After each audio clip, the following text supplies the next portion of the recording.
that I think the key word was hope, not a sort of a false hope that there are not challenges, that are not trade-offs, that are not hard choices ahead, but a real hope that focus on immediate cost of living relief to give people breathing space, as he says, and then setting out, I think, a clear sense of what his priorities are. Firstly, pushing power out of Whitehall to communities so people have a say over their own economic and social destinies again. And then second of all, taking back control of privatised utilities that are no longer working for the public or for businesses. For greater control of our utilities, which he nodded to on the steps of Downing Street just now. But what else will define Burnhamism, if there is ever to be such a thing? He will have at most 4 months before he has to set out his economic approach in his first budget, and he's going to have to find, amongst other things, £4.7 billion extra for defence. He'll also have to decide if he supports watering down some immigration reforms proposed by Shabana Mahmood.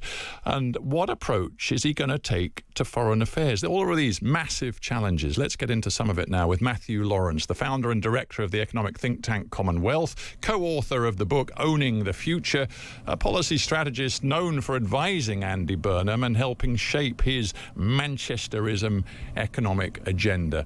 Mathew Lawrence, welcome to the Times at One. First, give me your reaction to Burnham's words as he entered number 10.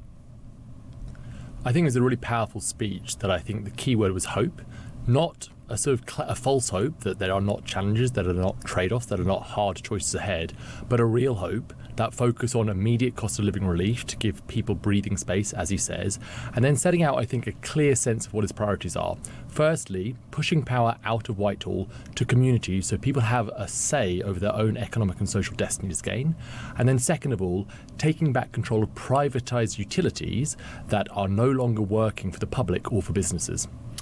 What's his big idea to kickstart economic growth, which in the end surely is what underpins his commitment to make people feel better?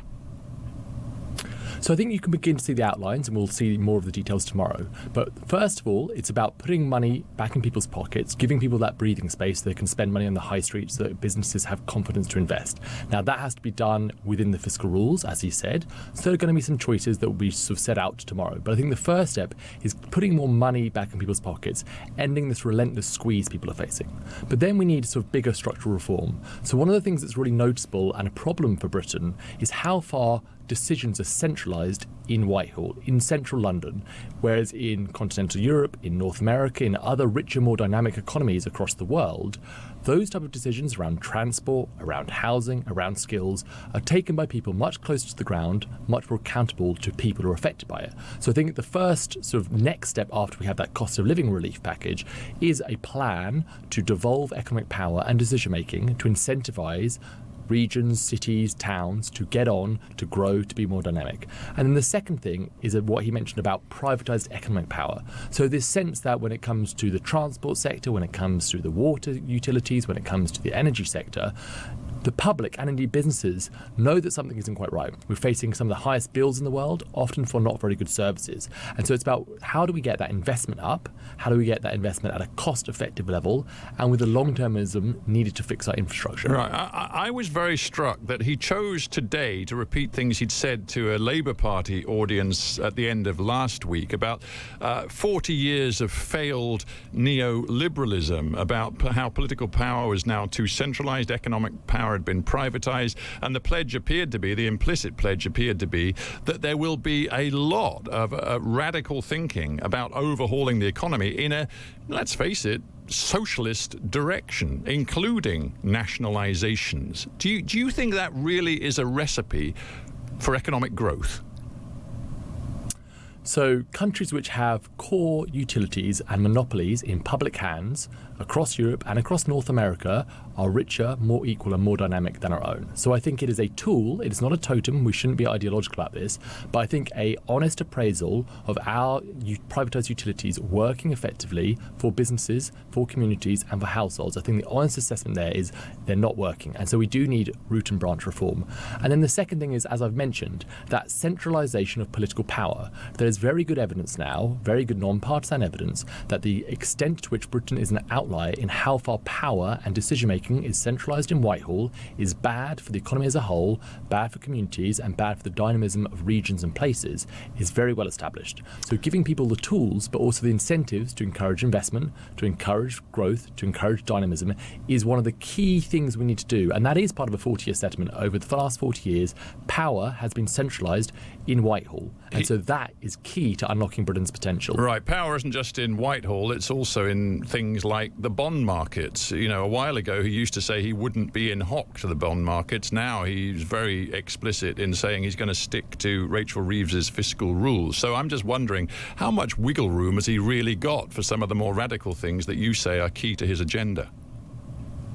So I don't think those things are in contradiction, and I think to be radical is to be disciplined, to be sequenced, and to be strategic. So if we want to not face the penalty the bond markets apply to Britain, and they apply it rationally, the reason we pay higher for our borrowing as a government is because inflation is higher in Britain relative to peer economies.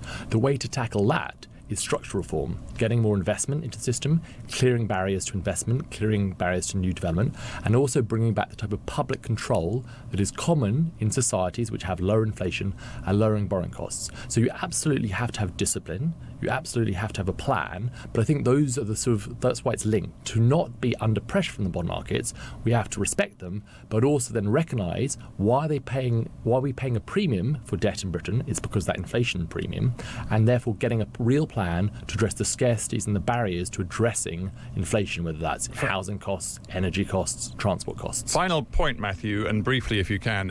To do some of the stuff he wants to do is going to cost money. The government doesn't have any money right now. It's assailed by huge debt problems. So he's going to have to raise new revenues. Who should be expecting to pay more tax under a Burnham government? So I think he mentioned that he was going to set out how he will pay for it tomorrow, so I think we should wait for the new Prime Minister to set that out.